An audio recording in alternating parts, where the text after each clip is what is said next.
You're listening to the Bulldog Hour, getting you inside the Wilson football program with weekly game previews, recaps, highlights, and interviews. Now, here are your hosts, Joe Mays and Justin Raffoff.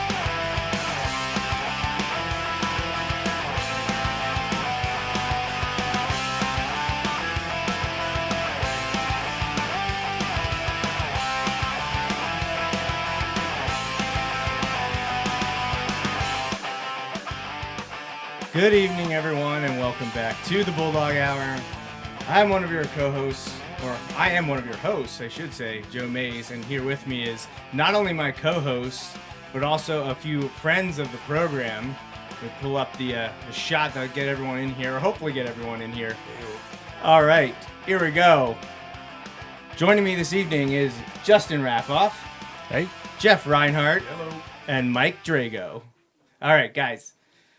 Week 10 is upon us. Can you believe that we've gotten here already? No. Jeff, I always feel like I'm always waiting for you to start your football previews. Oh. I think it comes around and you start talking about it already, teasing it in like May. You're like, you know what time? It's getting close. And I'm just like, all right, when's this coming? When's this happening?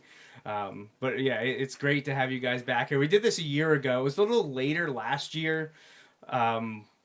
But unfortunately, that weird bye week that 6A has in District 3, I will be out of town at a wedding out in Pittsburgh. Mm-hmm. But I wanted to make sure you guys got to come on the show this year, that we got to talk about LL-Berks football. And what better way to do it in Week 10 when our Bulldogs are setting to host Manheim Township, undefeated Blue Streaks coming to Gursky. We definitely want to talk to you, gentlemen, about that matchup this week. But that's not the only big Week 10 matchup. The LL-Berks schedule makers have outdone themselves. I don't know how deliberate it was in a few of the sections, but the way things have played out this year, it looks fantastic. So, welcome to the show, guys. Thanks for coming back. Thanks for having us. All right, Justin. Wilson McCaskey up first. We'll get your guys' take on the Bulldogs and McCaskey and what was thrown at it, but Justin and I will run through quickly, recap what happened for Wilson's 600th victory in program history. I think you just buried the lead there. Huge milestone. You know, we've been talking about it for a while. It's been at the top of everyone's head, probably for about a year. When Wilson finished last season with 593, people were hoping to get there in the 2023 season, and you know, the way it worked out, it happened against the team that 500 happened against at the same location nearly 10 years later. It was end of September 2013. Wilson went to McCaskey to win number 500, and here we are just 10 years and a few weeks later, and Wilson gets 600. We did get to talk to Coach Doms after the win against McCaskey on Friday, so we will have a quick 3-minute or so interview with him to play shortly. But Justin, the Bulldogs got it done at McCaskey, winning 47-20. What were your takeaways from the game? Given the conditions and everything kind of like going into the game, I thought they did a pretty good job. They did fine with like ball security. I know there was a turnover on special teams, but in reality, that was a fair catch. That wasn't called a fair catch. But, we're going there right away. Huh? Just kind of found myself. But like to protect the ball in those conditions, I thought was key with something that we've seen they haven't always done. They've been better at it the second half of the year, but we had some issues in a few games there in the middle with that, certainly. But I thought they did some good things. They were able to get Carell going, feeding him the ball. And again, in those conditions and stuff like that, that was big. They got made some big defensive plays and did what they needed to do. Got to that mercy rule, got the clock running, and got some of the young guys valuable experience while getting some of the guys that are starting those Friday nights off on the side. I know it wasn't like flawless by any stretch, but they did exactly what they needed to do, and I was pleased with that. Get it done, move on, and because you're going to need to put it all together this week. Yeah, they started a little bit slow, but the elements, I think, played into a little bit of that until they could figure out what was and wasn't working with ball handling, blocking wise. Of course, Wilson's only game on grass so far this year happened there, and you know, the grass looked very long. It was something that was pointed out to me by a lot of people. Very long grass. So it was interesting. But yeah, took care of business. Really, like Justin already mentioned, the first touchdown was scored after a non-call on a fair catch situation. Coach Doms was not happy about the way it played out. They scored on a short field then. And then McCaskey only scored then in the second half against the JV and backups. So Wilson did what they needed to do. Like Justin mentioned, it was a great night from Tommy Hunsaker and Corell Akings especially. He had a big game. Akings rushed 15 times for 113 yards and 2 touchdowns. Tommy was 11 of 16 for 173 yards and 3 touchdowns. The year that Tommy's been having has been phenomenal. He sits at 1,905 yards and 20 touchdowns passing. He is working his way up the Wilson stats book. And with a nice game against Township, or once we get into the playoffs, he should be tying second, third place in terms of yardage and touchdowns for a single season. So pretty fantastic year that Tommy's been having. But Jeff, Mike, what did you see, or what can you tell us about whatever you want to talk about, McCaskey Wilson right here? Your 2 cents on the matchup. I know you guys weren't there to see it, but your takeaways from the game that you may have seen from your reporters. Well, I think it's great to have a bye week before your big game, and I'm sure Doug treated it like that. You know, he got the starters out, I'm assuming, as quickly as possible. He did, yes. Keep them well rested. This time of year, everybody's starting to get beaten up. We've seen a lot of the top running backs sitting out. Jeff mentioned Jake Williams from Elko sat out. Twin Valley hasn't used his top 2 guys very much at all the last 2 weeks. You know, the running backs, you're taking 20, 30 hits a game. Even when you're not carrying the ball, you're blocking. Hopefully you're carrying out a block. So you're getting a lot of contact, and those guys are starting to get worn down. So I would think that the Bulldogs should be pretty fresh. And, you know, they're playing their best football of the year, you know, the way that the schedule worked out. And I'm sure Doug realized this early. You know, it didn't start out well, but he knew he had 2 months to get ready for Township, which was going to be the best team on his schedule, and they have gradually gotten better, worked things out. Defense has gotten a little better. The passing game is really incredible, the growth that Tommy's had, and he's got a really good set of receivers, a very good set, maybe one of the top 2 or 3 sets of receivers.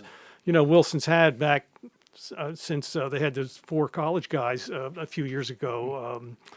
Give me some names. You're talking back in 2016? Yes. Okay. That group. You're talking about Mason McElroy, and Wright. Fode Jallow, Brian Wright. Yeah. Yeah, that group. Yeah, I mean, that was 2016. They're never going to top that group. That was a pretty phenomenal and group. Alex Schweiffer was at tight end as well. And Weller was in that group too, right? Yes. Yeah. Justin, yes, I mean, you know, that was a big time group. I think they all played in college. They did. Yeah. So yeah. Some are still playing in college, believe it or not, because of the COVID year and things like that. And transitional periods. Justin Weller just finished. He was 5 years at Penn State, then 1 year at Long Island.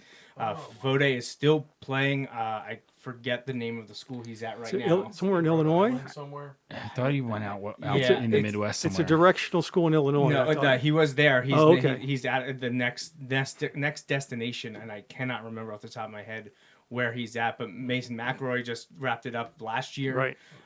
What was it, last year or 2 years ago? Now my years. I think it was 2 years. 2 years ago. Yeah. I went to see Mason and Isaiah Gilmore play in a deluge. Was awful for my camera, but it was great to see them play. But that was a fantastic group in 2016, and Tommy certainly has a lot of weapons to throw to this year, and he's taking advantage of it. He's having a phenomenal year. And you talked about it, and we've mentioned on the show multiple times that you could see it click in Harrisburg last year. Which, spoiler, when we get to power ratings, you might want to watch the Cougars again, Wilson fans. But we'll get to that in a little bit. Jeff, did you get to see Wilson this year yet? Have you seen them play? The Bulldogs yet. Here's a question for you, because you see them every week, obviously. So Akings had 113 against McCaskey. Yes. Is he the first Wilson kid not named Hunsaker to rush for 100 yards in a game? This year, 9 weeks? Yeah, and he's done it a couple times. This is at least his second time rushing for over 100. So he's the guy. He's the guy they go to when it's not Tommy. pulling it down from his quarterback spot. Corral has had a fantastic. He's already been our player of the game once for. Do you remember what game that was, Justin? Nope. It was a few weeks ago. Cedar Crest. I know he had a big It might play have been. there. I have it up on the Yeah. website, but he had a fantastic. I think you might be right because he did. That might not have been his 100-yard rushing. Oh, you know week. it was, but he had 2 touchdowns He that had, game. He had, Yeah. he did it in the running and passing game. Right. So Tommy and him were connecting as well. But Jeff, look at Tommy's rushing stats and take away the sacks because he's got about Right. 300 Yeah. yards in sacks, and without that, I think he would be close to 1,000 yards. Hey, how's the? How was Do you have it in front of you, Yeah. Joe? So Tommy would be at 601. Okay, without the 6-0 sacks. Without the sacks, Wow. yes. Yeah, he's been really good. He has 8 rushing touchdowns. Corral has net 444 and 6 rushing touchdowns. So And that's with very few called running plays for the quarterback. They don't. yeah, They a just lot don't of do this that. improvisation on his end to extend plays. Yeah. Nothing showed that more than week 2 against Central Dauphin, where he ended up launching a pass down the field to Jackson Wagner. That was one of the craziest plays. ridiculous. High school play. plays I've Ridiculous seen. play. I mean, that's play of the year still. Do you think? For us, I would have Yeah, to for say Wilson. so. Yeah. Probably. It was in terms of wow factor, Mm-hmm. maybe not situationally, but in terms of wow factor. It was earlier in the game, so it doesn't have That was that. Cheltenham, right? No, that was Central Dauphin. that was Central Central Dauphin, Dauphin yeah. early too. Yeah. I think that's what tied the game 7-7. I think it did, yeah. I wonder. Just thinking out loud, I know Cam had 999 last year, Yeah. and then you got the COVID year, which it is what it is. When's the last time Wilson didn't have a 1,000-yard back? So it did not. Didn't Not have a 1,000 being back. before last year, not counting the COVID year. Yeah. Wow, I mean, Good. 2018 Elijah had a fantastic year. 17 and 16 were Iggy. He both went over. Dantzler was 15. Now he missed a lot of games that year. Yeah. I would have to check back. But at still, Been a that. while. It's almost unheard of. Yeah, it's a good point. Yeah, it was really, really deflating walking off the field at Harrisburg last year. One, losing, that sucks. But then seeing that Cam had lost like that 1 yard that he didn't get 1,000 yards. So.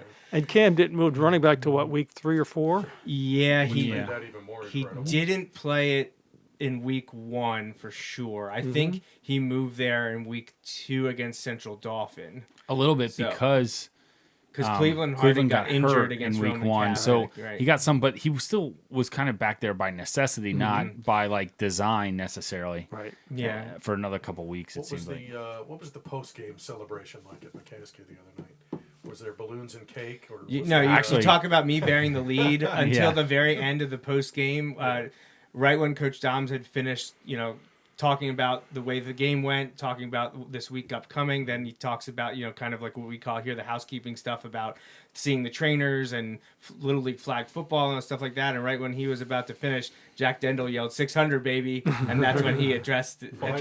That was it. that was you it. know, that was no it. signs, no. No, been No, there, there been was- there, done yeah, that. there was- Okay. We talked to Coach Dons about it. We'll play it here in a few minutes. We talked to him briefly about it. It was there was a lot of excitement from it from a variety of people in the community, and alumni and things like that. But Doug's not big for milestones and things like that. Not a lot happening. So I try to do my part to let people know so that it's not lost. But The impressive thing about that is you mentioned 500 came 10 seasons ago. So they're, averaging 10 wins a year, yeah. even in the playoff era. That's and impressive. When I said that to Justin when we were talking about it leading up to this year, be like, man, it's going to be basically exactly 10 years, really closer, just a few weeks off, 2 or 3 weeks off to get to 600. And he said, yeah, and there's a COVID year where you didn't get to play a full slate of 10 Yeah. plus Yeah. with playoffs, with the way that went down. So there's a chance it would have been in less than a decade if things had played out properly with that season, if we had gotten to play a full slate of games and be in the playoffs. So. Yeah, well, we talked a little bit about the housekeeping there. Let's quick thanks our sponsors here on the Bulldog Hour.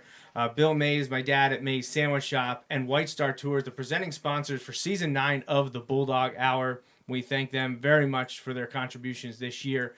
In addition to Mays Sandwich Shop and White Star Tours, we want to thank Mike Drago, MikeDragoSports.com, the Hop family, Andy Herr, who we got to have a post-game discussion, a meal with Friday night down in Lancaster. We always appreciate Andy stopping by. And, of course, our 5 anonymous donors. You can help us here at the Bulldog Hour via sponsorships, advertising. Those in-kind donations are always greatly appreciated. Make sure you check out the website, bulldoghour.com. And, of course, Justin's favorite. Yeah, always make sure to like and share. We had despite the rain obviously keeping some people away on Friday night, I had a number of people come up to us. We did. And mention the show and talk about the show to us. And people we don't know. No, sometimes it's people like I know, but like I didn't know these people. So that was kind of cool. Yeah. It may have had something to do with the fact that at least before the game, we were standing in an area that was undercover and other people were. And in the crowd, yeah. Right. We're anxious to also be undercover. So, but yeah, I'll take it. Like and share. Yeah, and subscribe to the YouTube page, Wilson Bulldogs Football, not just for the podcast, but for a variety of things that I throw up there. And also on the podcast feeds, wherever you listen to this show, if you don't watch it live, please do subscribe and rate and review if that's something you'd like to do. We'd greatly appreciate it. Justin and I will be back in 1 week, Sunday, October 29th, to recap the game against Manheim Township and talk about the District 3 6A playoffs. And Justin, it's crunch time on our schedule here. Yeah. Last one, October 27th, this Friday, Manheim Township Senior Night, green out for mental health awareness. It's going to be a big one. Streaks coming in as a prohibitive favorite as they have just been demolishing everything in their way. Good word. So I don't really know. We're going to get into it here with Mike and Jeff all about the Blue Streaks, but we do want to finish up our discussion about McCaskey, and we do want to name our player of the game. And Justin, I called an audible at the last second. All right. Just going over statistics, we had talked about it. We had gone with Tommy 2 or 3 weeks in a row, and honestly, Tommy could be the player of the game this week as well. And Corral Akings, fantastic game. He's really stepped up in a big way, and just a sophomore, bigger things ahead for him. He had a phenomenal game as well. But I thought we'd go a little bit different before. We usually do this once a year, and we want to highlight the big guys up front. Specifically this week, we wanted to spotlight senior offensive line, defensive linemen Jack Dendel and Logan Kurzweg. They helped pave the way for 168 yards rushing and 2 touchdowns by Akings, Hunziker, and Wagner. And also combined for 9.5 tackles, 3 of them for loss on defense. So congratulations to Jack Dendel and Logan Kurzweg, the Bulldog Hour player of the games for the win against McCaskey and the 600th in program history. And they were all over the place on Friday night While they were in only there. in a half. Yeah. That was only in a half of a quarters. game, yeah. So, and I didn't include any of the second half rushing. That's all done by the guys in the first half. So, looking back over it, checking out the statistics, watching some of the huddle highlights, I thought it was prudent that we recognized Jack and Logan for their efforts this year. They looked really good against McCaskey. Joe, I have a question for you as the unofficial or maybe the official historian of the Wilson Bulldogs. So 600 victories. Can you name them? Honestly, I'd probably get a lot closer than people think I should be able to. It's scary. I would worry about that. I can go back pretty far. I would say, honestly, from 1989 on, if you gave me enough time, I could probably write down a lot of them. Not all of them, especially those in the 89 to the mid-90s. Like, that's when I was a kid and watching the Bulldogs play. So a lot of those are ingrained in me. But as I've been doing research for the history and heritage portion of the BulldogHour.com, a lot of that has been, stored away somewhere in this brain of mine. Well, I'll make it an easier question. Of the 600, who have they beaten the most times? I don't know this. I didn't look it up. Oh, yeah, that's a great question. I would say it has to. I would think it's Mifflin. I would think. Well, they're only at 30-some, right? High 30s against Mifflin. Well, Mifflin didn't come into existence till late 50s. It used to be Shillington, the mid-50s. Right. Well, see, I include. Yeah. When I talk about Mifflin Wilson rivalry, I always have those Shillington You years include in that. there. Mm-hmm. If you take them away, I think Wilson's at 38 or 39. Right. So I know that's not the most because they've now beaten McCaskey, I think, 48 times. McCaskey was going to be my guess. So I think McCaskey might get it. For some reason, I don't have a stats book down here. I have them at the sandwich shop. That's where I pick them up, and then they just end up getting thrown down there at my desk there. So I need to look that up to see. I do want to guess McCaskey. I feel like Hempfield's probably up there too, but Hempfield's been more of a thorn in Wilson's side than McCaskey has been. I know both those teams have had their years or decades, and the rivalry against Wilson in the 80s and 90s between those two programs was pretty pretty fierce, but I think McCaskey might be the team that we've beaten the most. And Mifflin's going to be up there too because we're approaching 40 wins against them. We've got early 30s against Penn Manor as well. No losses. No losses. I enjoy the obscure games, like the non-league. Remember that one year when we played Northwest Lehigh? Yeah. Or like some weird game.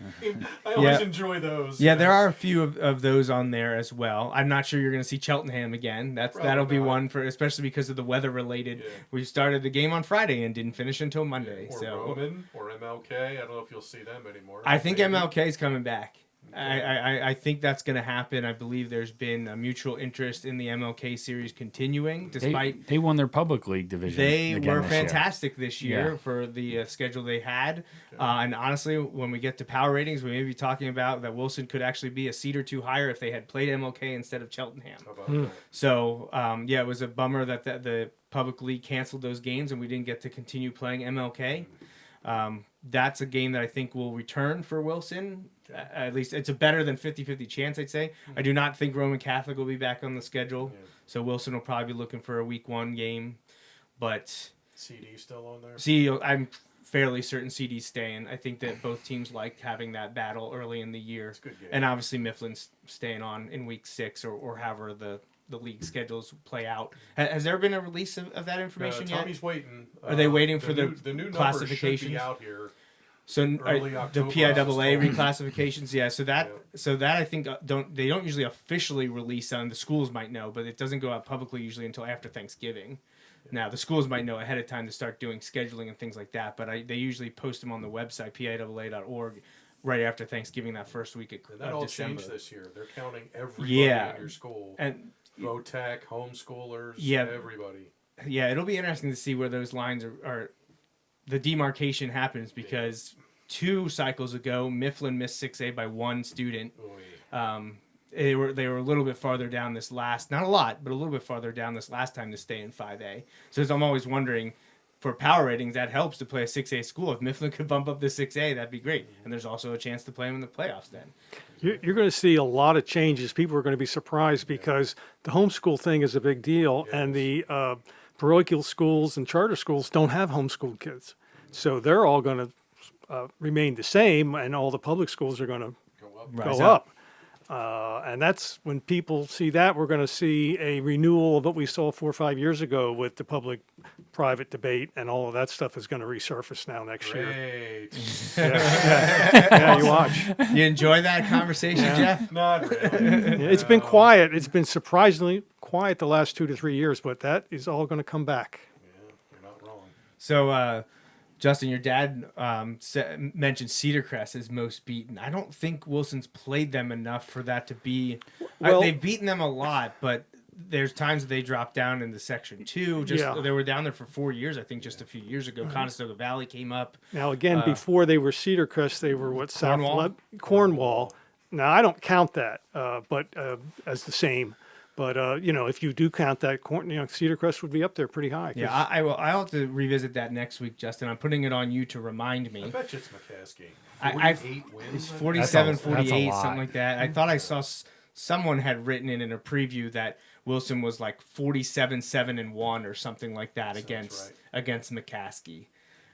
So I would think that's got to be close because I don't know that Wilson's beaten anyone 50 times. So McCaskey's sitting at 47-48. It's got to be them. Probably. So McCaskey's been playing since 18. Right. Something. Yeah. And that's something we'll talk about here shortly too as well. I wanted to look at the programs and wins to talk about the 600 win a bit. But before we do that and talk Manheim Township, I do want to play the post-game chat that Justin and I had with Coach Doms. Just about 3 minutes long. We can hear what Coach Doms said after the win over McCaskey.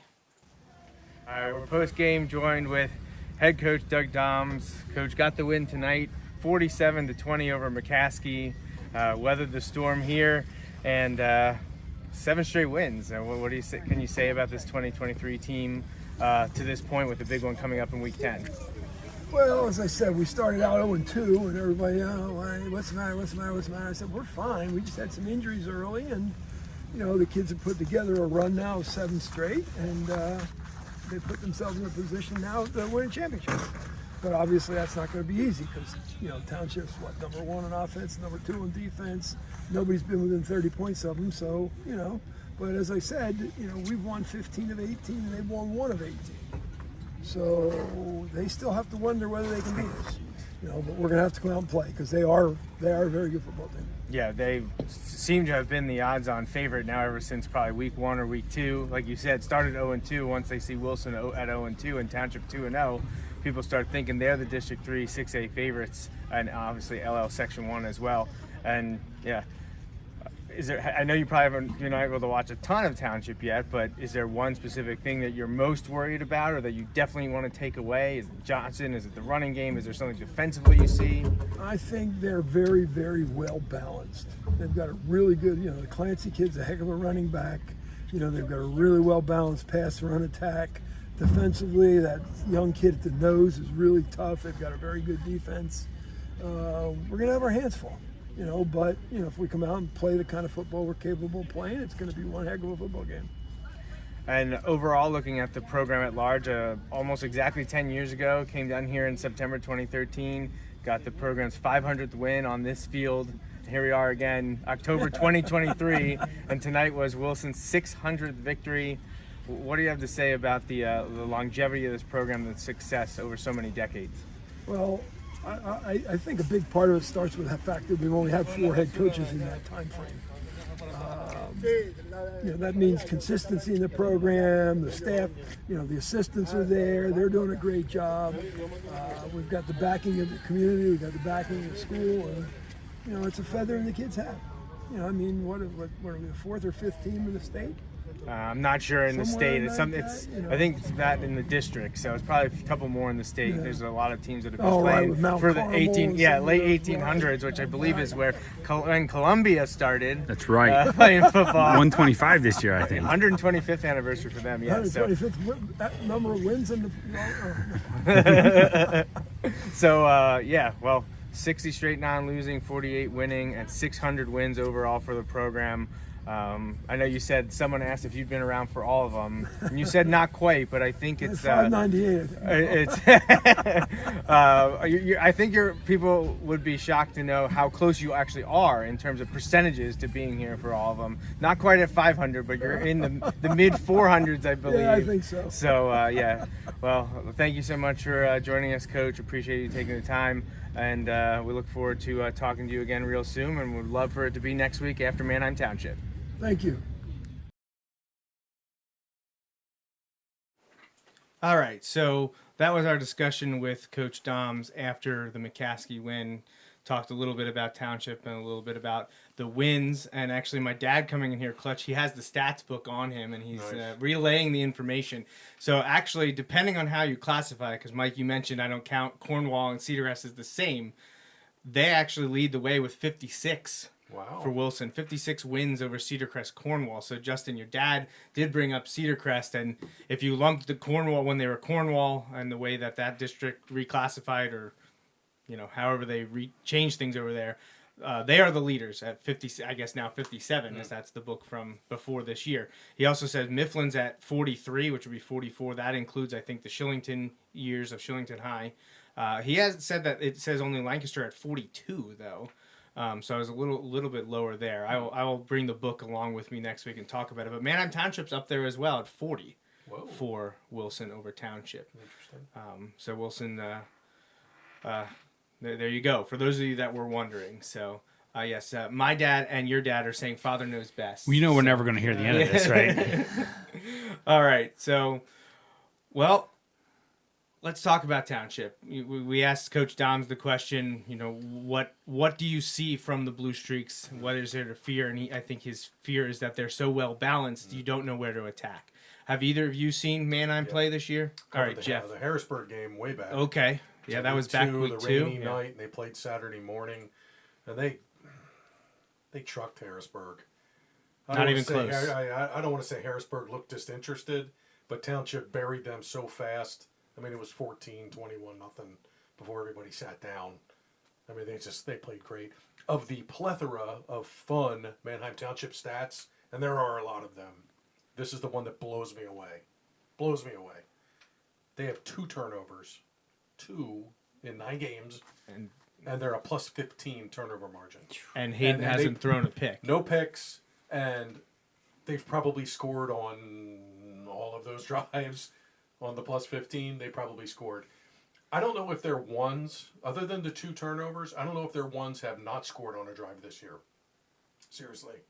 I mean, they're scoring on every drive. If they have the ball, look out. They're getting 3 or they're getting 7.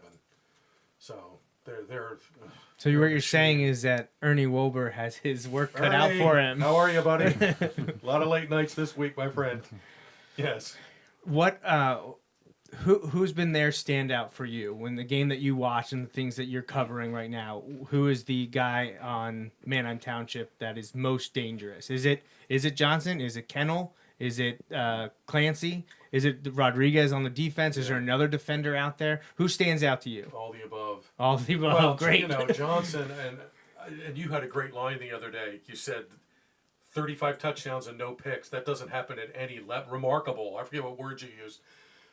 He's doing things that like nobody's done before in the league. 35 touchdowns, no picks, and he's completing like 80% of his passes. He's been amazing, which tells me that the O-line's playing great. And they're blocking and they're giving him time. The Eli Rodriguez kid on defense is just a beast. He's blowing stuff up. He's in the backfield on every play. And Kennel, 21 touchdown catches. I've had people been asking me for a couple of weeks, what's the record for touchdown catches? If it's not 21, it's got to be close for a season. I don't know. I mean, It's got to be 21. I mean, that's ridiculous. Those are record like numbers for NFL. Like like where you're playing some 16 or teams' 17 leading games. receivers have 21 catches for the year. He's got 21 touchdowns. And the underlying kid has 20 at Manheim, which is crazy. He's only playing probably half the game. True. Most of third quarter, a drive in the third, maybe. Right, yeah. Yeah, all the above to answer your question. They're stacked everywhere you look. I can't find a weak link on Manheim Township. Did you see this coming? Them to be this good? Like everyone thought they were going to be the favorite or one of the favorites going into this year. Are you surprised by their success? Their overwhelming success? Overwhelming. A little bit by the overwhelming, yes. I thought they'd be 9-0 going into this game. Okay. I figured they'd find a way to beat Harrisburg at home. They beat him in the regular season last year, and I think they got fired up after the district game. Some of these stats are just mind-blowing that they're putting up, and just they have 3 shutouts in a row, and the last 3 weeks it's been 142 to nothing. They've given up like 50 points the whole season. I mean, surprised that it's been overwhelming, yes, but not stunned that they're 9-0 going into Wilson.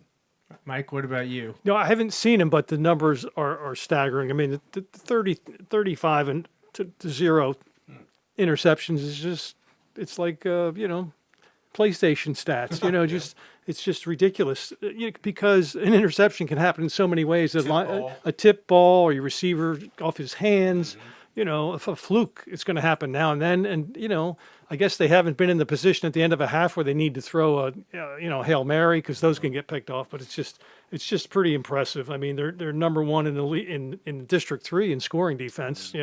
Less than 6 points a game. Number one in District 3 in scoring. That's a pretty good combination. Right there. They've outscored teams 352 to 41 in the first half. That's crazy. Yeah, game over. Yeah, Game over. It just they haven't been behind. They haven't been close to being behind. They're I think the closest I could find is they were up 14-0 before Springford scored. Everything else they've been up 21-0 or more. Yeah, that was their trickiest game so far with Springford. And they don't have. I believe is that Springford's only loss. Yes, right? it is. Yeah. So like They're very it's not like they stumbled over someone that wasn't a vastly inferior opponent. And Springford is a formidable opponent, and they still handled their business. Springford is a number 3 in the District 1 rankings, and Township dropped 63 points on them. Wow. It's crazy. I mean, they've beaten good teams. Harrisburg, that's their only loss. Conestoga Valley, number 6 in District 3. And Cedar Crest is 7-2. Their losses to Wilson and Township. They beat them 42-0. Wilson kind of struggled to beat them. That was a close game. It came down to that interception at the goal line. Yeah, it was one of those that Justin and I talk about. They Yeah. looked really pretty good in the first half, Yeah. 21-6, and then just kind of had to hold on. 3 straight drives with turnovers.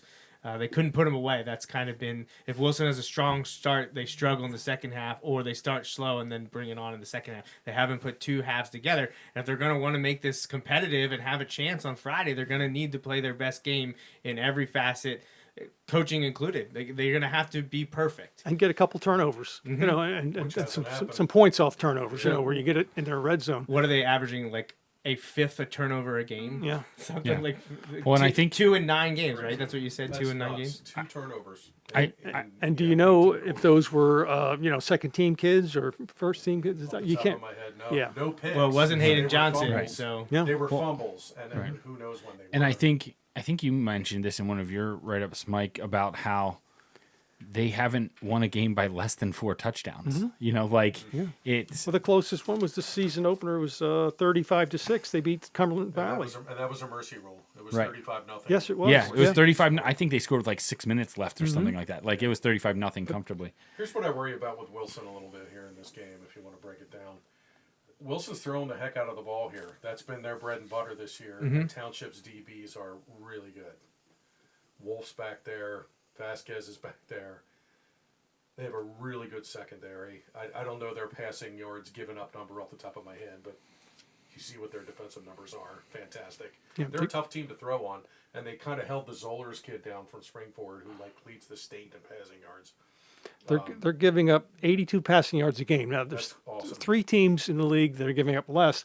They're all in Section 4 where Where they everybody don't runs throw. the ball. Nobody throws. Wild doesn't throw. Calico doesn't throw. Exactly. So that's like the running division. Exactly. But so you take those 3 out of the equation and 82 yards a game. I mean, that's I one think, big play. Section 4 does not have a 1,000-yard passer. No, and never, Crazy. and never will. It's Well, probably- right. Well, that's crazy. I think was it the Cocalico when Cocalico beat Manheim Central? Did they not complete a pass or something like that in that game, and they still won by multiple scores? Yeah. yeah, they won by 20, I think. Right. 48-28. Didn't throw a pass last week.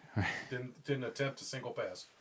And they shouldn't. And they threw a They few don't need to. against Well, Y if you- missing well- that I thought, why are you throwing? Right. If you don't Go have for to, 4. like Yeah, they didn't need that's to. that's not their style. Yeah, they don't need to. That will be my one worry for Wilson is if they get behind and they got to pass and they got to pass and they got to pass, which has been their bread and butter. Well, they're gonna Township can defend the heck out of the they're gonna have to pass from the beginning. I don't think they're gonna run against Township. I think they need to come out throwing, and they're gonna meet some athletes in the secondary that can match up with Eddie Case and Maddox and Maddox Gruber and those guys. Yeah. Yeah. But back to Township though, as dominant as they've been, they don't have this big D1 superstar. I mean, the quarterback's going to Lehigh and Kennel's going to Monmouth. That's that's one double A. They're very good, fantastic, even high school athletes with a really good coaching staff, and Evans can coach up a team really well. What he's done at Township has been unbelievable. Just the way he runs a program. And he's listening to this. He's just recording the practices. show right now, and he's I going to know. edit it to, Listen to what Reinhart said. He probably still won't pick us. But, it's he'll be playing it tomorrow at Probably. practice, and it's going to have you saying, Township really stinks. He's going to put it together. We'll edit it out somehow. They're just really, really talented all the way around. Both sides of the ball. Special teams, the Hunter and the Win kid, the kicker. I don't think he's missed a point after all season. I mean, they're basically fantastic. flawless. They're There's really no- good. I can't find a. Is there a weak weakness? link. There's And, nothing. and Johnson punts And Johnson punts. and he- 44.5 has he yards. punted? Like, has he had to punt? Like 12 times. He's averaging 44 yards a punt. Yeah. You can't find anything. You can't. I mean, I pour through stats every morning at 5 a.m. Oh, I know. I can't find anything on Township. Ernie's sticking pins in his Jeff Reinhart Exactly. doll right now. I'll find Just something. waiting for me to make my pick. Just waiting. And hey, and Doug said it in the interview with you guys. He knows it's a tough game. Yeah. But over the years, Wilson loves these games. Wilson loves these games when they're underdogs. Yeah, well, let's they go love back them. to, what year was it? 20. 2020. That's one. One thing I want to bring up. Wilson was about starting quarterback. It's number one running back. It's number one receiver. Goes to Township and wins. Was that 21-14? No, it was like 28-21 or something. 31-28. So, yeah, that was that was the week after Wilson got destroyed by Mifflin in Singleton's junior year. Yeah. Just obliterated, and all those injuries added up, and everyone. Well, now we got to go to Township, and we don't have our quarterback, our running back, our receiver. Two of those guys play deep. We actually were starting, I think, 3 or 4 sophomores in the secondary in that game. That was miraculous. And Township, didn't they score at the end of the half on a Hail Mary? Wasn't that the game? Rings a bell. Possibly. I feel like they did. Yeah. They also actually scored late to cut it to a one-score game. But 31-28. Is that what it was? 31-28. Yeah. So it was 31-21, and they scored with like 30 seconds left or something like that. And I'm like, now we got to get an onside kick. And you talk about pulling a rabbit out of a hat. That was the one. Yeah. Well, we've been told that that's probably the best coaching job that they've done. They also did it without Ernie Wolbert was not there for that game. Well, maybe that's why. Oh man, you guys are gonna get it from Ernie. He's gonna. He was checking in. I did not realize that. Ernie is on our list right now though too. Yeah, he is. He is. Ernie and his son, both Coach Wolbers were telling us Friday night. How they just Penn State's gonna win tomorrow. You don't have to worry about it. We're gonna win. And by we multiple kept saying to scores, them, and we're "Why like, are you doing this? Why to are you us? doing this to us? Stop it! Stop it!" And he texted us as soon as the game ended yesterday. He's like, "I'm sorry." Whoops. I never get that message from him. Sorry about that. Ernie's he's the best. He's we love Ernie. We love talking to Ernie. The preseason interview we do with him is always fantastic. So here's another one. You go back 2 years before that, 2018. When Township was 5-0 and really was a big favorite in that game, and Wilson pulls it out at Township 16-14. I think there was a big interception. None of it was returned, and I can't remember. But there was, Wilson made the kind of plays you need to do to pull off an upset. They came up with them then. I'm not saying that they can do that Friday, but and that was the season after Township ended the streak and our winning streak in the league, and also beat us in the playoffs. Right. And we knew for the third time in less than a year or just over a year, we had to go back to Township because all 3 of those games were at Township. Right. And winning that 2018 game was shocking. Now they got the better of us in 2019 at Wilson. That was the Anthony Ivy game. That was an unfortunate event. That was a very strong Wilson team as well. Finished 10-2 with the loss to Township, so didn't win the section. And then in the playoff game against Harrisburg, the untimed down at the end of the game that could have won it and had us beat Harrisburg didn't go Wilson's way. But that was we talk about this all the time. Like 2019 was such a fantastic team, but there's no banner. No, there's no plaque, there's no banner. No one talks about it. But that team was very solid, but ran into 2 really strong teams in Manheim Township and then Harrisburg in the playoffs. I'm also anxious to see how Township handles this. They're good. They know they're good. They got to come up here. They got to go to Gursky, and it's going to be loud, and it's a different atmosphere up here, and it's something about the aura of playing here. And Township knows they've come up here before with winning records and have not won. So I'll be curious to see how they handle it. I'd love to see a little bit of that Manheim magic make its way down from Manheim to Wilson. Whatever the Barons are drinking up there, I can send it down to Gursky for this game at least. Well, do you guys have anything else to say about Manheim Township Wilson?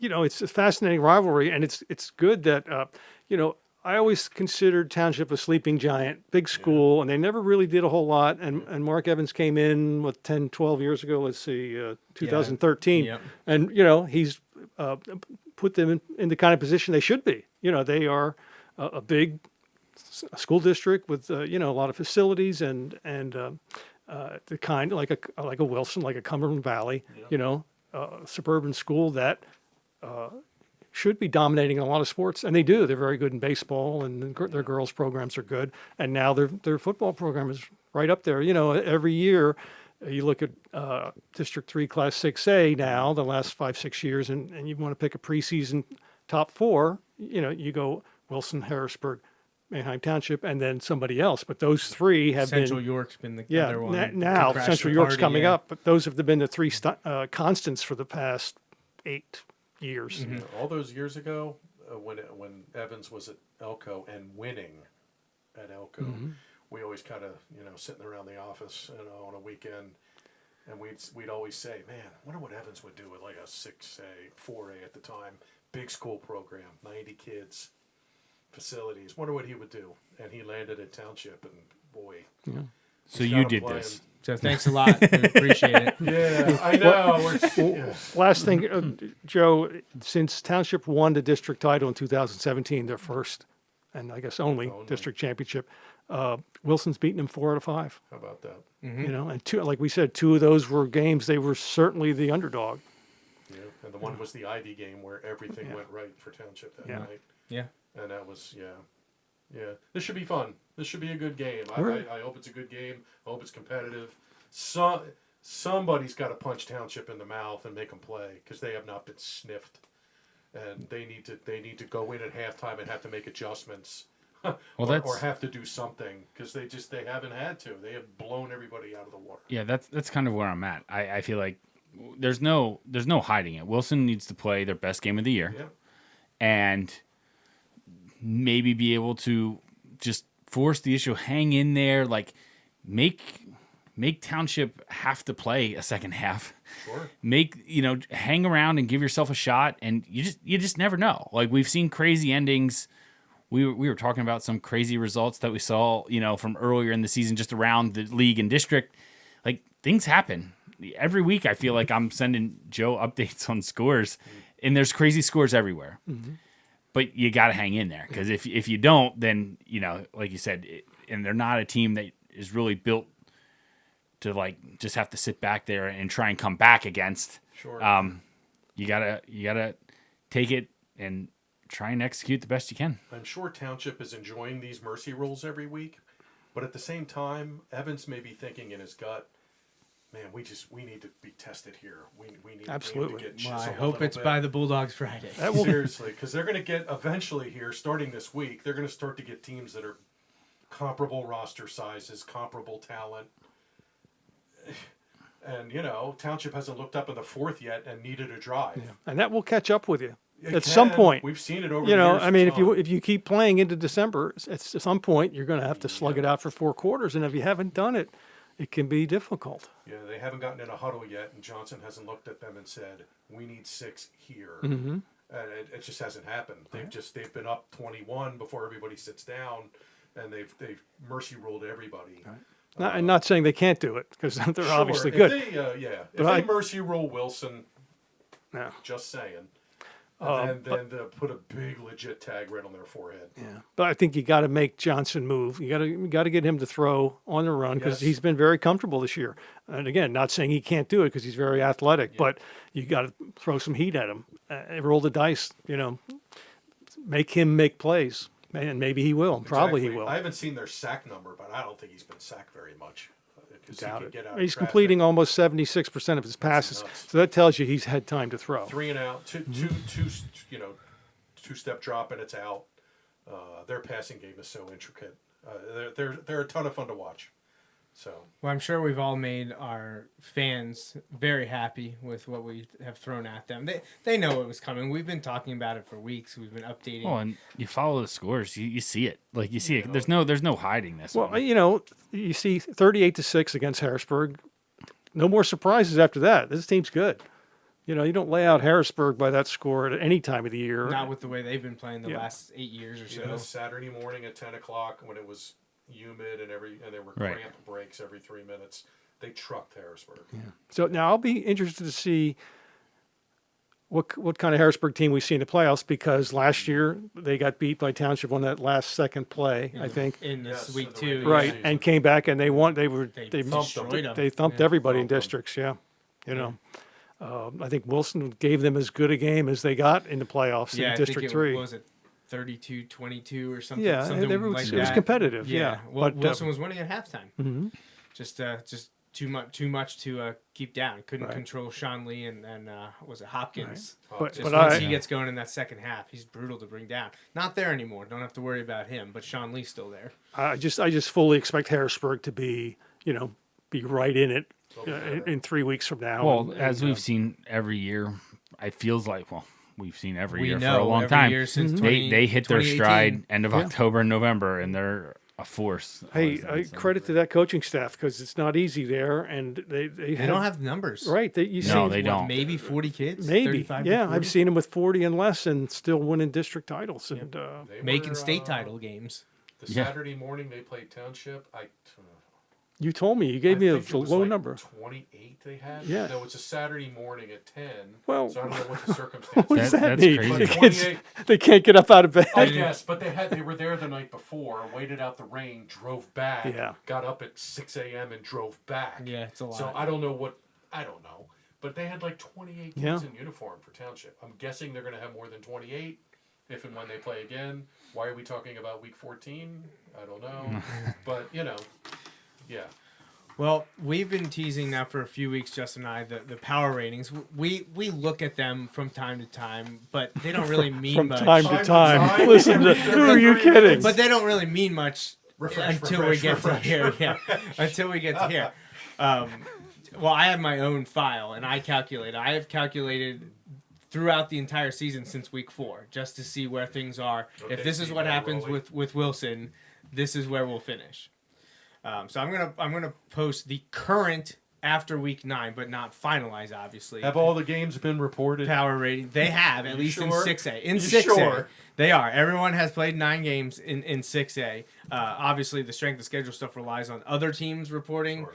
So this is as accurate as it can be right now. And all of the 6A teams, all 19 of them, have played or have reported 9 games if they played 9. York William Penn only played 8 in 9 weeks. So Wilson right now is at the 4. It means nothing. Like, I know people are like, oh, it was a home game. You lose this week, you're dropping. And that's that. But not a whole lot, though. We'll get there, Jeff. We'll get there. But you only need to drop. If you drop one, you lose your home game. Yeah. But what I wanted to point out here was Manheim Township and Wilson are playing this. That's the 1 versus 4 in the current power ratings. Harrisburg this week plays Central Dauphin. That's the 5. So 2 versus 5. 1 versus 4 is playing. 2 versus 5 is playing. Wow. Central York, the 3, is playing the 7, William Penn, all in week 10. Wow. Cumberland Valley, the current number 6, is going to Altoona, not a District 3 school, but a Mid-Penn school. So, and Cedar Crest, the 8, we just heard they're playing Lebanon in the Cedar Bowl. Right now? Crest is 8. Crest will move up with the win, though, because there's at least 3 teams in front of them that has to lose. Now, depending on the order of that, like if Township, Harrisburg, or Central York would lose, Crest isn't jumping them. But those other teams that are in front of them, Wilson, Central Dauphin, Cumberland Valley, William Penn, all possibly lose. Cedar Crest is moving up. So huge games in week 10 for all 8 teams. Wow. I didn't realize Crest went from 7 to 8 after beating Hempfield. Yeah, well, the way the power ratings work are a mysterious force, Jeff. I have no clue. I just hit refresh and So, Joe, did you do the math? I did. And if Wilson and Central Dauphin both lose, and Cumberland Valley wins, does Wilson hang on to 4? No. Not even close, Mike. Is Not that even right? close. All right, so this is my calculations on a final power rating with the favorites winning. Okay, so that means Township beats Wilson, Harrisburg beats Central Dauphin, Central York beats William Penn, Cumberland Valley beats Altoona, Cedar Crest beats Lebanon. This is my predictions for the final power ratings. Township 1, obviously. Harrisburg 2, staying the same. Central York at 3, staying the same. Cumberland Valley jumps all the way to 4 from 6. Wow. Cedar Crest moves from 8 to 5. Whoa. Dauphin drops from 5 to 6. Wilson drops from 4 to 7. And William Penn drops from 7 to 8. Dallastown is the last team on the outside, but they're relatively far down there. They're 0.04 away from cracking the top 8. So we know the 8. It's just a matter of where they finish. Essentially, we know the 8. I don't know if there's a possibility out. There's probably some random possibility out there. Probably a random, outside games that aren't involving those 8, but would mess up strength of schedule somewhere. The 0.04 lead that York William Penn has here in my prediction, that's pretty high to overcome with a bunch of relying on other teams. And I believe this is with Dallastown beating Red Lion. So it's not like I have Dallastown losing. Pretty good. I think Dallastown's better, but that's a rivalry game, so you never know. The most interesting part of this is, though, that Cedar Crest at 5, Central Dauphin at 6, and Wilson at 7 are very close together. they're separated by a grand total of .006 points, 5, 6, and 7. So if an opponent that you played pulls off an upset, that will help your ranking, and we could see Crest, Dauphin, Wilson move around in that 5, 6, 7 spot. I already mentioned that if Wilson had played MLK instead of Cheltenham, they may be in line, even with the loss to Township, to be at the 5 seed right now. So that's an unfortunate circumstance from some outside decisions that impacted the possible playoff location. But I bring up the power rating predictions mostly for people to know, well, who are we probably going to play? Harrisburg is on that line again for the sixth straight year. It's not locked in, but it's since probably the most likely outcome. And then the next most likely is Central York, which is kind of the X factor team in this bracket. They're just here. They are. They haven't lost. They got Jules Goff. They can run the heck out of the ball. I don't know about their schedule. I mean, I would take a mid-pen LL1 schedule over maybe YA, IA. Yeah, well, Division 1 maybe, but that's just, And, I mentioned Central York plays York William Penn this week. That's a huge rivalry game as well. It's Central York's been very good. We talked about over the last 5 or so years. Yep. William Penn's usually given them it all in the last week. I believe Central York has beaten them nearly every time in that run. But William Penn last week in decisive factor to Southwestern. They got beat up like 35-8 to Southwestern. Was that the only Southwestern second win, maybe? Something like that. Or maybe they only had 2 going into it. It was a huge upset. Now, I don't know if there was, someone didn't play. I don't know any of that. But William Penn lost to Southwestern leading into this big showdown with Central York. So that's where District 3 6A power ratings sit. What can you tell us about AA? So, when I started doing this a few years ago, I think it was back in 2019, because it was it was just after just after we lost to Manheim Township. I started calculating, what does this loss mean for playoffs? What's going to happen? And I started calculating, I was like, we're going to end up as the 1, even losing to Manheim Township. And people were telling me that was crazy. When he went public with that, people went nuts. As if Joey designed the algorithm that is doing to this. make sure that Wilson got the 1 seed. I'm like, no, that's the way the math works. Yes, Manheim Township just beat Wilson, but you're going by this formula. This is what the formula says. And if I'm predicting these games correctly. And the next thing was everybody's like, yeah, but Wilson has to play so and so. Yeah, it doesn't matter because they're already factored in. Right. That's one of those things. Like when you're talking back in week 6 and 7, people look at the remaining games and be like, oh yeah, but when they play McCaskey. Because that was the team that I think was like 0-7 or something like that, 1-6. Oh, but Wilson doesn't play them till then. When they play them, their power. That's not how it works. The entire season's schedule is built into that. You only get your wins and losses. So your opponents, whether they're good or bad, is already baked into that. That they haven't won a game or only won 1 game. That's built in the entire time. It doesn't matter when you play them. So that's. Those are my predictions. So I had to go and predict, 50 games or whatever, and obviously I get some wrong. I did not predict Southwestern beating York William Penn. I have here. I've sent this to Justin. Justin has seen this many a times. I'm not sure if you can see this on the screen or not, but I have all of my predictions since week 4. Wow. I didn't do one after week 5 for some reason, but I just wanted to do it to compare how I get at the end of the year. How close did I get to this? And other than after week 4, Township has been the number 1 team. After week 4, I had Central Dauphin up there. They had won a few games that I was surprised at and thought they were maybe going to go toe-to-toe and beat Harrisburg, but then they lost to Harrisburg and State College. So they've dropped off a little bit, but they still very much stay up there pretty high. Otherwise, the teams have been almost exactly the same since week 6. A few changes here and there. William Penn jumps around a little bit, but by and large, 1 through 8 has been known since week 6. How about that? So it'll be interesting to see how things finish from here on out. It's a fun thing to do. Can be maddening, as I'm saying to Justin. Since in week 4, I was like, oh my gosh, we might have to play Manheim Township 2 weeks in a row. That was in week 4. And then week 6, 7, 8, and now 9, I was like, we are playing Harrisburg again. We are playing Harrisburg for the 6th straight year, or they could possibly end our season for the 6th straight year, as the COVID year was a little bit odder way for them to end our season. So, it is what it is. It's just the bracketology portion. It's essentially, it's essentially what it amounts to. But the last thing I wanted to do on this show before we wrap things up is talk a little bit about the other matchups not involving the Bulldogs, because there are some great ones around Lancaster, Lebanon, Berks this year. Let's first go to Section 2. Manheim Central Exeter is the big one. Took a little bit of shine, came off when Exeter lost to Conestoga Valley last week. But last year, Exeter Central was a great showdown down in Manheim. Going to Exeter this year, what do you guys make of Manheim Central against Exeter? You can go first. I saw Exeter last week. Jaden Zandier is really good. Boy, I like him a lot. Is he a junior? Yes. Oh, he can really scoot. I was impressed with him. 2 touchdown runs and a touchdown catch against a pretty good CV defense, but Buckskins pulled it off. Craziest 4th quarter ever. Back and forth. There were 5 touchdowns in 4 minutes. Touchdown run, kick return for a touchdown. Touchdown run. Unbelievable game. I'm curious to see how Exeter bounces back from that, because Manheim Central's very good. 44 points a game, 400 yards a game. They're tough.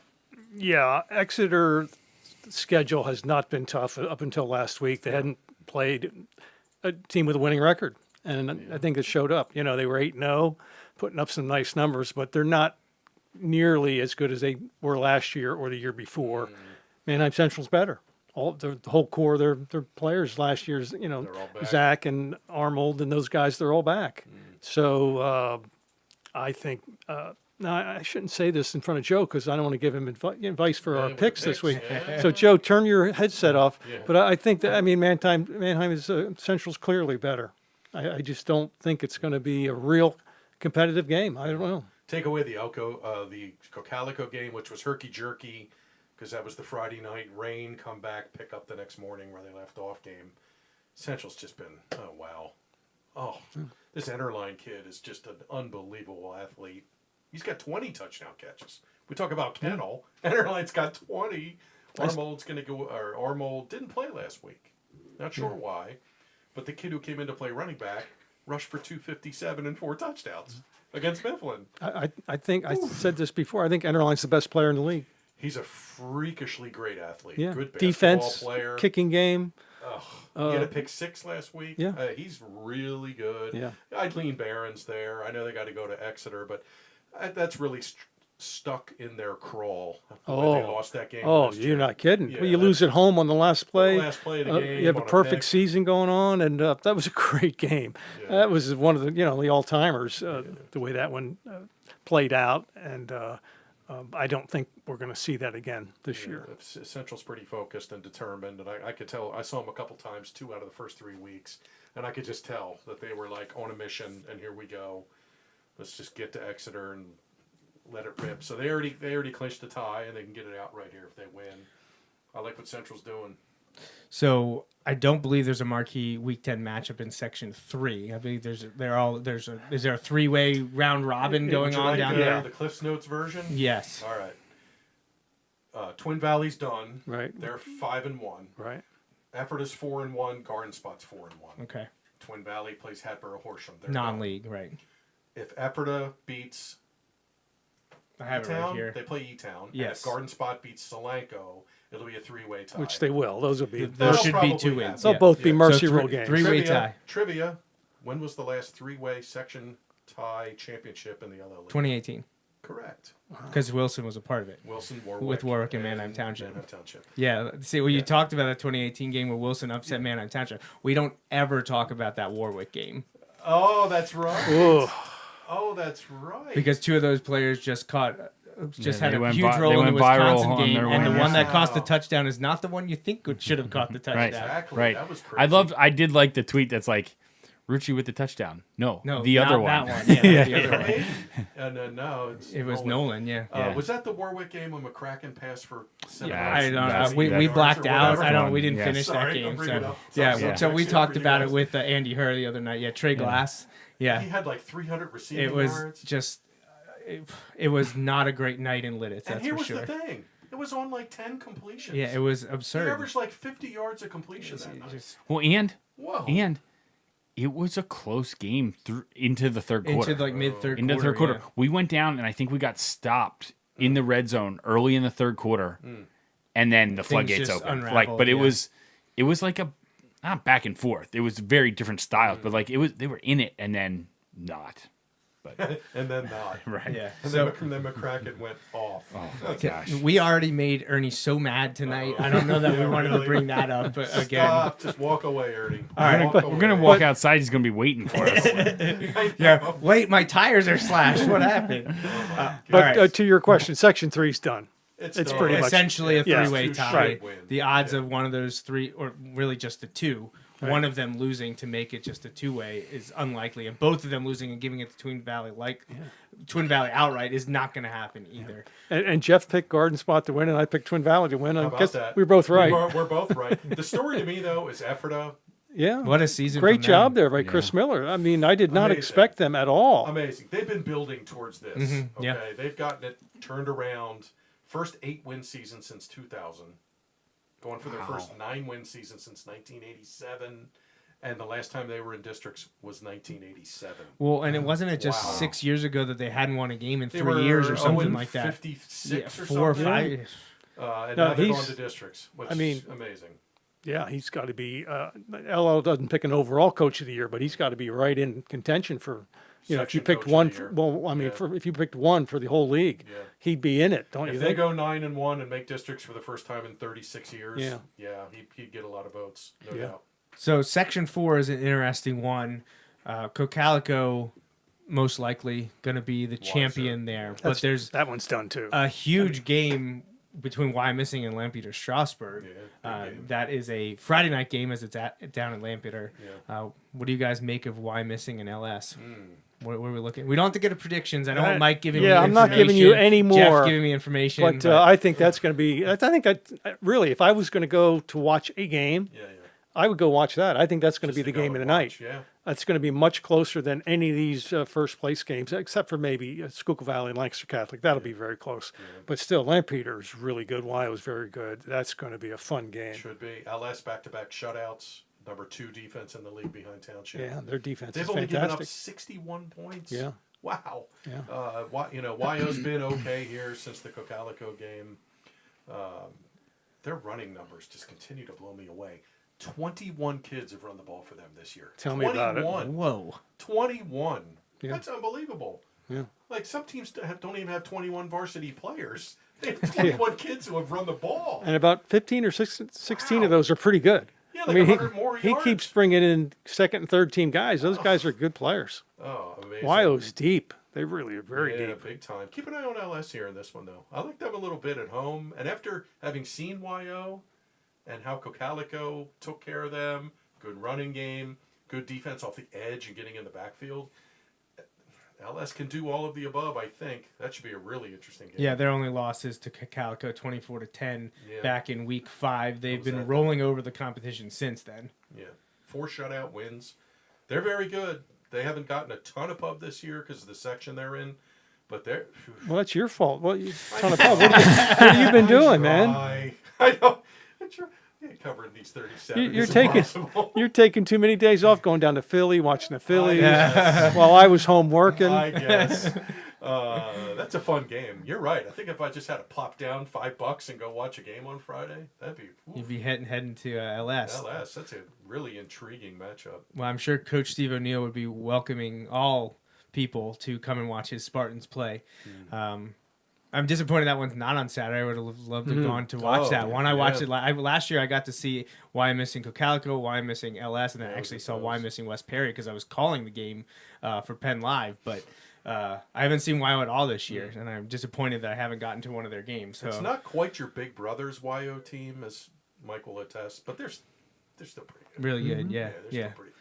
All right, so then all that was left with is Section 5, and this one, the section title is on the line, at least the outright title. We could be seeing a share because I believe Schuylkill Valley has clinched at least a share.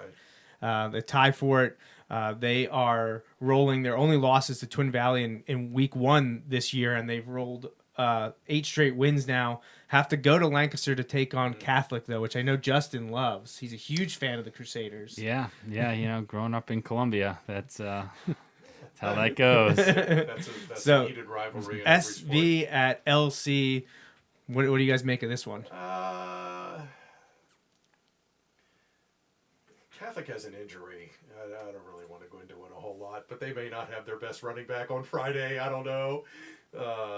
We shall see. But reportedly Cunningham left last week's game.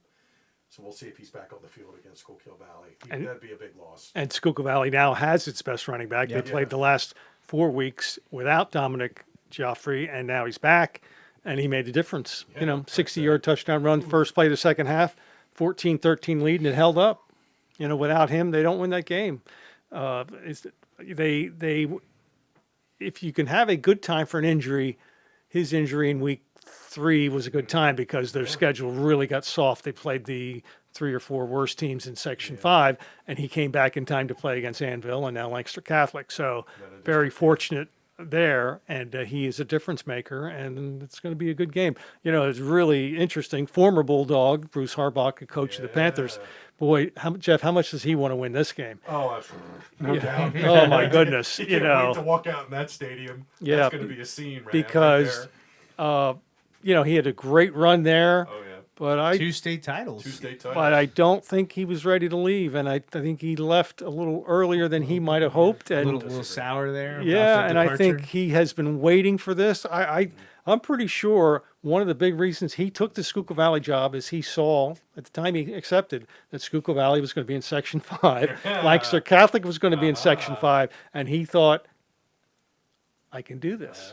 And he's doing it. He's doing it. And they won payback after last year. That game, I covered that last year. That was nuts. Yeah. Catholic won late, back and forth. Back and forth. Dominic had 6 touchdowns. He was unbelievable. I mean, it was it who can 40, top who. 42-38? Yeah, Catholic kicked a field goal with like a minute left to Or win. 44-42, I think. We had just finished Wilson at Township, and we're following along, and we're like, oh, the Schuylkill Valley Lancaster Catholic game's still happening, and we just followed your updates the rest of the game, and we're like, oh no, Schuylkill Valley lost. Yeah, right down to the end, and then Schuylkill Valley had a late drive, and there was some play on the sideline.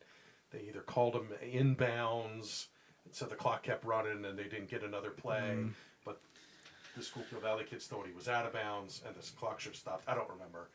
I don't know if I've been underestimating Schuylkill Valley a little bit. But like you said, if Jeffrey was going to get hurt, there was a good time. Yeah. Without him in there, it's hard to tell what they're doing. But the defense, had to be good, and they've gotten better. And I think Schuylkill Valley will be even better next year. Most of their good players, except for Dominic, are juniors. Wow. And this is Bruce's 3rd year, so next year will be the first group that have come through completely with him. Senior program, that makes a difference. Big time And with him, so, definitely. if they win this, and they've never won a championship. No. It's amazing. That is. And you start getting, especially, I feel like you see it's even more dramatic at the smaller schools when you start winning a few years. It's a big deal there. You get 5 or 6 more kids out for the team each year. It's a big deal. You own rosters of 30 to 40 kids. Yep. One kid makes 15 a huge more difference. kids is a huge deal. Yeah. It's fun. The first item I wrote in my 4 downs column today, it's a look back at the weekend. The first thing was Twin Valley and Schuylkill Valley have been on the bottom forever, for their entire existence, and now they're both going to at least share first place, which is really amazing. Twin Valley has 1 title in its history. Schuylkill Valley has none in 51 years. So it's just neat to see programs that haven't won make some changes, and they both have good coaches. Absolutely. It starts with the coaching. And how about that? They played each other this year. Yes. That's their only loss. Yeah. Schuylkill Valley, it hasn't been pretty. They've had some, like the 7-6 game with Northern Lebanon. It hasn't been pretty. They haven't blown everybody out of the water, but here they are. When it matters in the line to get that championship. So the last thing I wanted to ask you guys about before we go is, and maybe there's nothing to it. You haven't heard anything yet. We have the PIAA doing their classification changes like they do every 2 years. no information on LL's schedules for the next years because I guess there's murmurs that there's going to be some section classification changes. Oh, undoubtedly, yeah. Have you heard anything? Do you know anything about what's nothing's changing? official yet. But I mean, obviously this isn't going to impact Wilson, but I'm just interested for the rest. Well, of Section 1 stays the same. I don't see Section 1 changing. Probably not. But Cocalico definitely going up to Section 3, which means somebody's got to come down, Fleetwood or I don't know who the smallest school is. There could be Fleetwood. I think Berks Catholic goes to Section 5, which means somebody's got to come up. Could be Hamburg. I don't know. Yeah. Nobody wants to go to Section 4, although without Cocalico, it won't It'll be. change a little bit, but yeah. Well, and then, as I said before, these homeschool numbers, that's a wild card. Who knows who has more homeschool kids than other schools? I don't know. And in the past, some schools reported them, some didn't, and then they changed the rule a few years ago. You counted 10%. But before the 10% rule, it was a complete wild card. There was no interpretation of that rule. Are we supposed to report these kids or not? So I think we're going to see a lot of movement with enrollment. And for the league, is anybody in Section 2? What's Effort going to do? Could they move up They may have to go up. Now, Manheim traded with E-Town. And I'm sure Manheim Central wants to stay in 2. They'll want to stay in 2. Yeah, and E-Town will want to stay in 3. But what if Effort has to go up due to enrollment? Who would come down in Section 2? The teams that I heard that are probably going to move or? up, maybe. The teams that I heard through the grapevine that are definitely could move up are Garden Spot. Okay. And Pequay Valley, which is so tiny. Yeah. Tiny little school district. Well, apparently it's not that tiny. They want to Apparently not. They want to move from homeschool kids. 5 to 4. They have to move to 4. Pequay Valley. Yeah, this is just, hearsay through the grapevine. But we're waiting to hear from Tommy Long. I haven't bugged him yet about this. He told me October. So I haven't bugged him yet. It is October, the last I checked. October 22nd, actually. Yeah, I've asked a few coaches in passing the last couple of weeks, have you heard anything yet? No. So I don't know. Should be soon, I would think, because Tommy is a stickler for the schedules. You see what he's done with this cycle. This is 2 years in a row where week 10 is just awesome. Yeah, we talked about it. Great job. Yeah, I wish nothing would change. I love the way that the league is set up right now. Well, I was going to say, I know there were some people that were really excited about the merger, and some people were probably less thrilled about the merger. 60-40 split, I'd say. But I feel like, again, from a Berks County view, I feel like we were all in. And I feel like it's been, from a Berks County view, I feel like it's been wildly successful. And when you look at schools like Schuylkill Valley and Twin Valley, now there are other factors, like we mentioned, they both got new coaches in the last few years. So that it's not there's Kutztown though. Right, but it's not a single variable. They're right. competitive. So having, I feel like that has helped. I don't know. I wonder if the feeling is the same on the other side, because regardless of how they may feel about certain things, it certainly did help with some of the scheduling. Absolutely. I know you made the trek that Garden Spot had to do a few weeks, but not for league games. You're not for lack of league games. I know in Berks, some of those were only getting 5 league games, and having to find 5 non-league games is virtually impossible. Well, Berks Catholic was having to play all these crazy schools, playing so a team from Baltimore. They were playing Central Dolphin. They were playing was it Malvern? Devon, Did they prep play school. Malvern? Malvern Prep. Yeah. They shouldn't be playing those schools. Right. So, I feel like it's been a big success. We were proponents of it, but again, we're skewed. Wilson was already playing that. From a Wilson-Berks perspective, we were all in ever since it started to be rumored, and then when it got put on the back burner, and then when it came back and it was approved, we were looking forward to it. And, from a Berks-centric viewpoint, I think it's been a massive success. There's not one Berks coach that I've talked to who have said, oh, this was stupid. Yeah. Not one. Right. No. It's been great. And and I've said this before, the best part about it is those 8 teams in Section 5 are playing teams they can beat and compete against. Super competitive. Almost every program in that section will, in the next 10 years, if they would stay together, would have a chance to win, have a winning season and compete for a title. I think that's great. And I know it's not all about wins and losses at the end of the day, but You'd like to have a wanna be chance. competitive, It helps. Yeah, have a you'd shot. like to have a chance. It stinks to be 1-9, 2-8, 0-10 year after year after year after year, and it's not happening now. Some of these teams are winning and having some success, and that's good because that helps your program, and more kids come out and they get excited about the football program again. And I'm seeing that at a lot of the smaller schools right now, especially.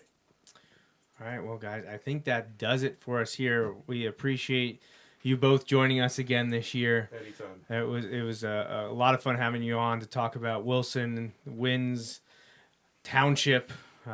Very anxious for that game this Friday, and then kind of rolling right through LL-Berks as it was this season. I'm sure they probably hate that I call it LL-Berks. I just want to make sure. That's like the first email I got when this all went down was, what are they going to call that league now? It's just the I Lancaster said, it's LL League. Yeah. Well, I Berks is understand in that. it. I said, well, they're just associate members. Right, exactly. It's Right. Yeah, and I don't do that to like thumb my nose at it. I just make sure everyone's that knows that we're talking about everyone. Hey, the Lebanon folks still call it the Lebanon. I know. There are people that say that all the time. I'm like, it's the Lancaster Lebanon League. Well, it's because the exit on the turnpike says Lebanon first. It says Lebanon Lancaster. That always confuses me. I drive by and say, wait a minute, they got that wrong. Yeah, it's the other way around, right? Yeah. See, I just go alphabetical. L-A comes before L-E. That's just they had the reasons in 1972. Right. I don't know why, but yeah. Still the Lancaster Lebanon League. Yeah. Berks is in. That's cool. All right. Well, do you guys have anything to promote or anything you want to say before we sign off? MikeDragosports.com. Check it out. Yes. I'm assuming the partnership has been a massive success now. The second year. Absolutely. We love it. You know, we've covered. This is week 9. We have covered every game. We have staffed every game. Every single football game. That's this crazy. year, including Garden Spot at Central Mountain, Yeah. which I told my was gonna editor say- in August. I said, "There's no way we're covering that," and I went. I was gonna say, you bit the bullet for that one. I enjoyed it. It was a good trip, and you even covered what was the game at Loyal Sock or something crazy. Well, I had a guy there, a student who goes to Susquehanna U, and you were at Silesia or in Delaware Dover. for Manheim. Delaware, I yeah. was in Delaware. Great game though, wasn't it? Yeah. Yo, Manheim Central pulled it Central out won against at Smyrna. the Horn. Manheim Magic made it. Yeah, Made an appearance. I know. Makes I an know. appearance again. I want to get. Phenomenal. We need some of our teams to get into that Wildwood shootout so I can spend a weekend down there. I know, really. Isn't that late August or early Something like September? that. Yeah. Yeah, probably. Well, doesn't one out in Pittsburgh, the Wolverina, host a big? They used to. Woodland Hills Yeah, used to host a big thing, and there was another one this year. I think somewhere in Central PA. That did Steel High play in something? Chambersburg has something. Is that what it was? Okay. Oh, how about Beach Something like yeah. Steel High had that crazy game yesterday, back and forth with Trinity, and they beat them. Steel High won. Yeah, Steel High. Who's Steel High play this week? There's a Oh, West Perry. West Perry. Yes. Yeah. Yes. It's a monster game. That's a big Yeah. game in District 3 Class The 3A. power ratings. Yeah. Right now, Ohio's number 2. Schuylkill Valley could end up number 1 if West Perry and Wyo both lose this week. I mean, it's possible, and if Schuylkill Valley wins, of course. That's really nutty. interesting. Wow. Is That'd this be the part of the interesting. show where you could just let the camera run and we just Yeah, talk? this is Yeah, like, yeah, we this talked is about the doing part- a pre-show. Now we're just doing it after show. I just never signed off. We So. have reached that part of the yeah. program. We should start talking about the Phillies then. Now we have Jeff here. Justin, anything else to say? No, I know Wilson's gonna give it their best shot this week. And we'll just see what happens. I would love for all the cliches of that's why they play the game. I'd love for all of those things to be true on Friday night. We'll have to wait and see. Yeah. So Enjoy. Certainly is an uphill battle for the Bulldogs. It's a tough task at hand, but we've seen them rise to the occasion in the past, and I hope all those football cliches come in handy and are on point. And when Justin and I are back in a week, we get to have a little Victory Sunday celebration as we That would roll be into fun. the District 3 6A playoffs. Hopefully, we'll be celebrating, at least the three of us, tomorrow night as the Phillies hopefully are headed back to the World my Series gosh. and win the NL pennant. Justin, you'll be there. Have a great time. thanks. And, Thank you. Atmosphere. Yeah, it's going to be fantastic. So I think that's it, though. So thanks once again to Mike Drago and Jeff Reinhart joining us on the Bulldog Hour tonight. We'll be back in 1 week. But for Justin Raffoff, the entire Wilson football program, until next time, remember, go Bulldogs. Thanks for listening to this week's episode of the Bulldog Hour. Want more Wilson football? Follow the show on Facebook, Twitter, and Instagram. Subscribe to the podcast on iTunes and SoundCloud. Or visit www.bulldoghour.com. The Bulldog Hour is a featured program on jmnjrradio.com.